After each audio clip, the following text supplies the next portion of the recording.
राम राम जी। तो जी आज फिर दोबारा से एक नए चैप्टर गेल सुधा मूर्ति जी की किताब the old man and his God, और चैप्टर का नाम है द ऑफिस गोर्स डायलेमा। मतलब कि ऑफिस जब हम जामे और जाना और ना जाने को जो मन रही करे बात डायलेमा एक तरीका तो कह सकें ऑफिस गोर्स डायलेमा। तो सुधा मूर्ति जी कहानी सुना रही हैं कुछ इस तरीका था कि जो है जैसे कि वह टाइम पे जो है कंपनी के अंदर सॉफ्टवेयर कंपनी जो है उनमें जो है सोशल कॉर्पोरेट रिस्पॉन्सिबिलिटी CSR के पीछे जो है बहुत ज़्यादा डेली इशू चल रहे। तो उस चीज़ डिस्कस करने के लिए जो एक कंपनी ने सुधा मूर्ति जी जो को बुलाया अपनी कंपनी में लेक्चर देने के लिए। तो ये चलेगी सुधा मूर्ति जी जैसे कि हर एक कंपनी करे CSR एक्टिविटी के लिए बढ़िया से 5 स्टार होटल बुक करे, बढ़िया एकदम hi fi hotel, reception area में बिल्कुल शांति, ग्रेनाइट के पत्थर लग रहे हैं, चमक धमक मस्त सा एक बढ़िया होटल बुक कर रखा हो जी कंपनी ने। वहाँ पहुँच गई जी सुधा मूर्ति और जो है जैसे कि सुधा मूर्ति जी जो है अपना स्टार्ट करें सेशन। सुधा मूर्ति जी ने अपना सेशन वहाँ पर स्टार्ट करा लेक्चर, मतलब एक तरीका था। और उनको मतलब एक तरीका तो वो एक टेस्ट करें कोई भी लेक्चर स्टार्ट करने पे, तो वो आते मतलब लिटमस टेस्ट के। लिटमस टेस्ट क्या है कि मतलब किसी चीज़ के दो के पहलू बता दें, अच्छे बुरे, खट्टे मीठे, नमकीन कड़वे, मतलब एक तरीका तो पहलू समझने तरीका वह करें। तो वे क्या करें कि कोई भी लेक्चर देने पे से पहले ना क्वेश्चन आंसर से शुरू करें। क्वेश्चन आंसर मतलब अगर जैसे कि मैं मतलब कोई सेशन दे रहा हूँ और सेशन में जो है मैं क्वेश्चन आंसर एक तकनीक रह कर है, मतलब लोगों ने ना इंटरेक्ट करने की, मतलब एक तरीका था जब हम कोई स्टोरी सुना रहे हैं कोई लेक्चर दे रहे तो ताकि लोग जो है हमारी तरफ फोकस करना स्टार्ट कर दें। तो उनने अपना क्वेश्चन आंसर सेशन स्टार्ट करो, एक लिटमस टेस्ट लिया और जो है अपना सेशन स्टार्ट कर दिया CSR के ऊपर। तो मतलब कि उनको मानो यूँ है कि अगर लेक्चर के अंत में लोग अगर क्वेश्चन नहीं कर रहे हैं, मतलब कि आप तक पूछ नहीं रहे हैं कुछ भी, वह लेक्चर लेके या वह स्टोरी लेके, तो इसको मतलब या तो दो तरीका रह करें, या तो तुम्हें वो जो सेशन बहुत अच्छे तरीका समझ में आ गो, या फिर तुम्हें वहाँ में तो कुछ भी समझ में ना आया। तो उनके हिसाब से क्वेश्चन आंसर होना बहुत ज़रूरी है किसी भी सेशन के अंदर। ठीक है जी। तो अब क्या है कि वे ऐसे ही सेशन स्टार्ट कर रही हैं, क्वेश्चन आंसर तो बीच बीच में पूछ रही हैं अपनी स्टोरी के बीच में। तो उन्होंने नोटिस करो है कि एक लड़की बैठी है वहाँ पे और वो उन्हें मतलब ऐसे लगी कि शांति है। शांति कौन है? शांति जो है सुधा मूर्ति जी के द्वारा ही स्कूल में पढ़ाई गई बहुत अच्छी स्टूडेंट रही है अपने टाइम की, बहुत ही एकदम बहुत तेज़ तर्रार स्टूडेंट रही है। तो शांति वे ऑब्जर्व करें वहाँ पे। तो सबके सेशन स्टार्ट हो में क्वेश्चन आंसर ख़त्म हो जाए तो सब अपना धीरे धीरे जब सेशन ख़त्म होगा तो जब जाना शुरू कर दें। तो सुधा मूर्ति शांति का इंतज़ार कर रही थी। तो शांति आई गई फिर उनके पास में लास्ट में और हाथ हिलाया बहुत जोर से, हेलो मैम कैसी हैं आप? तो सुधा मूर्ति जी ने कि मैं तो बहुत बढ़िया हूँ, तुम सुनाओ, तुमको तो मैंने बहुत साल बाद देखा है, बहुत अच्छा लगा देख के ये वो। तो वो जो है मतलब कि मैंने कुछ जवाब सुना दिया। फिर क्या करो जैसे सब चले गए तो सुधा मूर्ति है वे फिर क्या करो उसने वो जो है सुधा मूर्ति जी है जो है अपने ऑफिस में लेके गई। अब जैसे ही वे ऑफिस की तरफ जा रहे तो सब गुड मॉर्निंग गुड इवनिंग जो भी हुआ टाइम पे टाइम हो सब ग्रीटिंग कर रहे हैं जी शांति से। तो सुधा मूर्ति बड़ी खुशी हुई कि मेरी पढ़ाई हुई स्टूडेंट जो है मतलब आज बॉस बन चुकी है, मैनेजर बन चुकी है और आज सब लोग जो है उसको जो है नमस्कार कर रहे हैं। तो हर किसी टीचर के लिए बड़ी प्राउड की बात रहे। अब सुधा मूर्ति तो वो कुछ कहना रही है, बस ऑफिस में ले जाके बैठा ली वहाँ सुधा मूर्ति। तो सुधा मूर्ति जी ने पूछी बात क्या हुआ तुम इतनी सैड क्यों हो, क्या तुम्हारे पति से लड़ाई बाजी है? डोंट वरी, अगर पति से तुम्हारी लड़ाई नहीं हो रही है तो इसका मतलब वो कोई शादी नहीं है, कोई कॉन्ट्रैक्ट है। और अगर तुम दोनों की आपस में लड़ाई झगड़े हो रहे हैं तो इसका मतलब तुम दोनों बहुत एक दूसरे से प्यार करते हो। ऐसा उन्होंने जोक मारा शांति के ऊपर और फिर हंसी, लेकिन फिर भी शांति जो है कुछ ना बोली।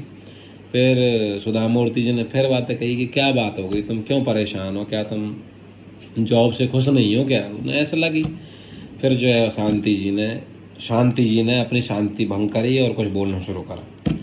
शांति जी ने कही कि मैडम मैं जो है सब चीज़ से खुश हूँ, जॉब बहुत अच्छी है, कंपनी बहुत अच्छी है, मेरा घर ऑफिस के बहुत पास है, मुझे आने जाने में भी कोई दिक्कत नहीं होती है। लेकिन क्या सबसे बड़ी दिक्कत है मेरा बॉस, जो उसकी बॉस है एक लेडीज और वो इतनी टॉक्सिक मैनेजर है उसकी कि वो ये कह रही है कि मैं चाहे कितनी भी एफर्ट लगा लूँ, कितना ही लेट नाइट रुक के यहाँ पे काम कर लूँ, लेकिन जो मेरी बॉस है वो मुझसे कभी भी खुश नहीं होती है। वहाँ के दिमाग में बस कुछ ना कुछ उल्टा सीधा तरीका चलता रहे मुझे परेशान करने को। जैसे कि वो कभी कभार पुणे जावे और पुणे से बेंगलोर आने में टाइम लगे और 10:30 बजे जो है मतलब 10 बजे वहाँ की फ़्लाइट पहुँचेगी बेंगलोर, तो बाकी बॉस इतनी मतलब कि टॉक्सिक है, वो क्या करेगी 10:30 पे एक मीटिंग रखेगी। मतलब कि उसे पता है कि घर से और ऑफिस तक आधे घंटे में नहीं पहुंचा जा सकता, क्योंकि बेंगलोर में बहुत क्राउड है, बहुत ज़्यादा ट्रैफिक है। लेकिन जानबूझ के वही टाइम पे वो मीटिंग रखेगी, और जब तक वो मीटिंग में पहुंचेगी शांति, तब तक वो सारे इंपॉर्टेंट पॉइंट डिस्कस कर चुकी होगी, और बस बात लास्ट में कहेगी कि तुम्हारा तो हर बार यही काम होता है, तुम मीटिंग में लेट आती हो, तुमसे कुछ हो ही नहीं रहा है। कुल मिला के वह परेशान करने में लगी रहे। और क्या करेगी कि मतलब कि जब भी वो कुछ बढ़िया करके लेके जाएगी तो वह अप्रिशिएट करने की जगह पे कह देगी मैं ये काम मैं किसी और को देती, तुमसे कम टाइम में वो कर देती, तुमसे अच्छा करती। कुल मिला के रहें कुछ ऐसे तत्व ऑफिस में हर जगह मिल जाएंगे, मतलब कि गुड और बैड बॉस रहें। तो अब सुधा मूर्ति ने वह समझाना चालू करो, देखो हो सकता है ये उसका कुछ अंदर कोई ट्रॉमा हो, जो कि नेवर सेटिस्फाइड ट्रॉमा रहता है कुछ लोगों के अंदर, जो कभी भी सेटिस्फाई नहीं होते हैं किसी चीज़ पे। तो यहाँ में कोई परेशान होने वाली बात ना है, ये लोग रहें ऐसे, और जो है हो सके धीरे धीरे जो है वो तो समझने लगे, और हो सके तेरे काम है अप्रिशिएट करने लगे। तुम्हारा बस ये इतना है कि तुम जो है अपने मतलब अपने काम में लगी रहो। लेकिन फिर भी शांति परेशान है। शांति कह रही नहीं मैडम आप नहीं समझोगी, मैंने कई बार मैं कई टाइम बहुत टाइम से कोशिश कर रही हूँ, और मैं इस कंपनी से मुझे पता है मेरे पास स्किल्स हैं, मैं जो है कंपनी भी बदल सकूँ, मेरे पास बहुत अच्छी जॉब हैं अपॉर्चुनिटीज हैं, लेकिन मैं कंपनी छोड़ कर ना जाना चाहूँ बिकॉज ऑफ या लेडीज़ की वजह से। अब इतनी बढ़िया कंपनी में क्यों छोड़ूँ एक औरत की वजह से। तो यानी कि जब तुम इतनी समझदार हो तो बस टाइम का इंतज़ार करो, सब कुछ सही हो जाएगा। अब यह बात कह के जो है सुधा मूर्ति जी मतलब निकल गई। कोई बात ना जी, कई साल हो गए तो सुधा मूर्ति भी लगी कि मतलब सब कुछ बढ़िया ही होगा जो फ़ोन ना कर रही है, नहीं तो और ज़्यादा परेशान करती तो शायद फ़ोन कर रही होती। तो जी अब सुधा मूर्ति जी जो है 3 साल बाद बेंगलोर में एक जगह है, उसका नाम है जी जयानगर।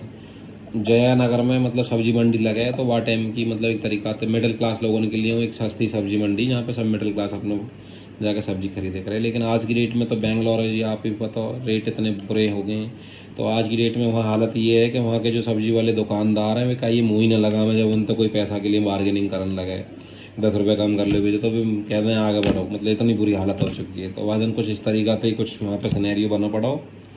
सुधा मूर्ति जी जो है 10 रुपये के लिए एक दुकानदार का बहस करने में लगी हुई हैं बहुत देर तक। और सुधा मूर्ति है क्योंकि इन सब चीज़ें करने में मज़ा आवे, नेगोशिएशन करने में ज़्यादातर लोगों की आदत रहे सब्जी मंडी में जाकर 10-5 रुपये के पीछे नेगोशिएट करने की। तो क्या करे सुधा मूर्ति बहस कर रही हैं। अब पीछे से एक लेडीज जो है उन्हें आवाज़ दे हुए हेलो मैडम आप कैसी हैं, और जब उन्होंने पीछे मुड़ कर देखा तो वो शांति जी निकली हैं, और शांति जी के हाथ में एक बालक है, और सुधा मूर्ति बड़ी खुश। अरे शांति बच्चा कब हुआ, शांति ने जवाब दिया मैडम 1 साल पहले मुझे बच्चा हुआ है। शांति तो सुधा मूर्ति बोली बड़ी खुश लग रही हो, लगता है ऑफिस में सब कुछ सही हो गया है, कई सालों से तुम्हारा फ़ोन भी नहीं आया। तो फिर वे अपनी सब्जी वब्जी ले ला के निकली और उन्होंने बातचीत करनी चालू करी। तो जी बताई शांति ने मैडम अब मेरा बहुत मन लग रहा है ऑफिस में काम करने में, मैं बहुत सही हूँ और मुझे कोई कंपनी चेंज नहीं करनी है, और मैं बहुत खुश हूँ अपने काम से, घर से, हर चीज़ से। बच्चा है मेरा और एकदम बहुत सपोर्टिव, सब कुछ चल रहा है। उसने कहा ऐसा क्या हो गया, मतलब तुम्हारी बॉस का नेचर चेंज हो गया क्या, वो तुम्हारे ऊपर इतनी मेहरबान हो रही। उसने कहा नहीं बॉस का नेचर चेंज नहीं हुआ, बॉस ही चेंज हो गई। कंपनी ने जो है उनको ट्रांसफ़र कर दिया कहीं और जगह, और हमारे एक नए बॉस आए और वो बहुत अच्छे हैं। कभी रात में लेट नाइट तक अगर हमें रुकना पड़ा तो हमारे संग में वो भी रुकें। और जब मेरे पेट में बच्चा था तो उन्होंने मुझे बोल दिया था कि तुम्हें ऑफिस आने की कोई ज़रूरत नहीं है, तुम घर से वर्क फ्रॉम होम कर सकती हो, घर से काम कर सकती हो। लेकिन फिर भी मैं जो है ऑफिस गई जब तक मेरी डिलीवरी ना होगी, क्योंकि मैं कंपनी लेकर बहुत बढ़िया महसूस करूँ, तो मैं अभी तो डेली ऑफिस जाया कर रही। और मेरा जो नया बॉस है हर चीज़ के लिए अप्रिशिएट करे, हमारी टीम कुछ बहुत अच्छा काम कर दे तो हमें हर चीज़ के लिए अप्रिशिएट करे। और अब मैं जो है बहुत खुश हूँ, हमारे बॉस बहुत सपोर्टिंग हैं, और बहुत सब कुछ चेंज हो चुका है। अब मैं जो है उसी कंपनी में हूँ और मुझे कोई दिक्कत नहीं है। बस सुधा मूर्ति अब याद कर रही हैं, देखो एक टाइम हो गई वो इतनी परेशानी है कंपनी छोड़ने के लिए छोड़ रही, और आज वही शांति है जो अब वह कंपनी ना छोड़ेगी, क्योंकि टाइम बदल चुका है, बॉस बदल चुके हैं और माहौल बदल चुका हो। तो कुल मिला के वे यूँ कहना चाह रही हैं पूरे दुनिया की तो कि इंतज़ार करना चाहिए, सब कुछ सही हो जाए टाइम के संग में। मतलब जैसे कि बड़े बूढ़े भी कहते हैं कि मतलब पेशेंस रखो, पेशेंस मतलब कि जो है थोड़ा सा टाइम लेकर है हर चीज़ सही होने में और सही हो जाए। हमने भी अपने कॉरपोरेट में जैसे कि हम भी जॉब कर रहे हैं जी, हमने भी मैकेनिकल इंजीनियरिंग करी है। हमारे भाई हैं गेल के, कुछ सबसे बात करें, कुछ यार दोस्त हैं, हमारी पत्नी हैं, सब जॉब कर रहे हैं तो पता लग जा, मतलब हर जगह यही हाल है। लेकिन वही है कि आप कितना पेशेंस रखो और अपने काम के संग कितनी ईमानदार रहो, क्योंकि आप कोई चाहे कैसो भी हो, लेकिन अगर आप अपने काम में ईमानदारी से कर रहे हो तो एक दिन ऐसा जरूर आवे कि आप को जो है फ्रूट मिले, मतलब आप फल जरूर मिले कम कुल मिला के ईमानदारी से काम करने को। हमने भी फेस करो। बाकी आप बताओ आपकी कॉर्पोरेट सोशल लाइफ कैसी चल रही है, और जो है मतलब कि आपके भी साथ कुछ ऐसा हुआ तो बिल्कुल कमेंट में बताओ, और अगर आपकी स्टोरी रिलेट कर रही है तो वह भी कमेंट करके बताओ। बाकी भैया लाइक करो, सब्सक्राइब करो, शेयर भी करो। फिर आएंगे कल एक नई स्टोरी के। राम राम जी।